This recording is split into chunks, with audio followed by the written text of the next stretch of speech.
You want us to shut our eyes after we get done? Alright.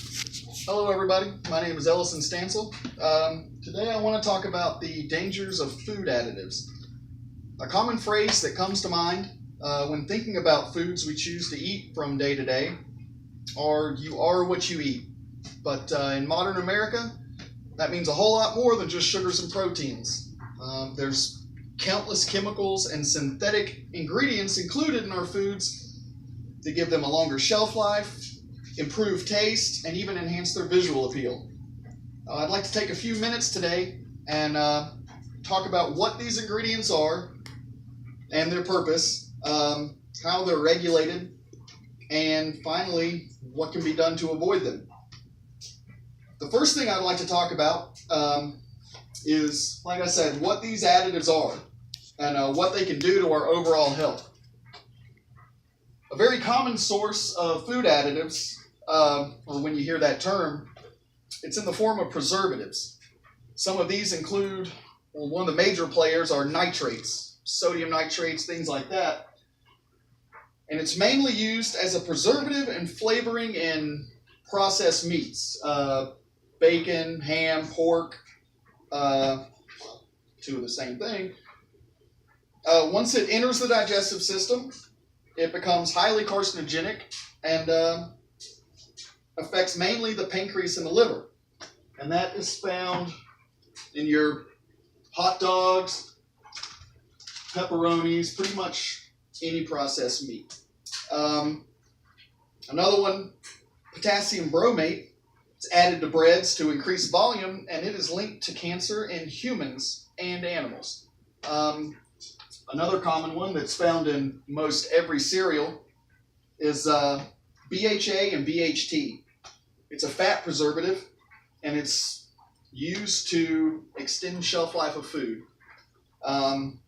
It's linked to cancerous tumor growth throughout the body, and it's also a main ingredient in airline fuels.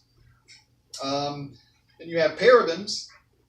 Those are used to stop mold and yeast from forming, and they are a major endocrine disruptor, especially in children during their development years. Another common source of additives are artificial sweeteners.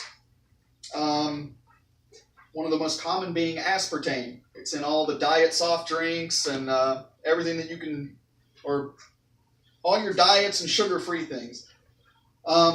It's an excitotoxin and thought to be carcinogenic. It causes dizziness, headaches, blurred vision, and stomach problems. And then another artificial sweetener is sucralose, the brand name of Splenda. It can cause swelling of the liver and kidneys and shrinkage of the thalamus gland. Another big one, main source of food additives, are food colorings. And they're used to give nothing more than an attractive appearance. Most of today's modern food colorings, according to the FDA's website, are derived from petroleum, which itself is a known carcinogen linked to a multitude of cancers. According to the Mayo Clinic, recent studies are concluding a link between artificial colorings and ADHD in developing children.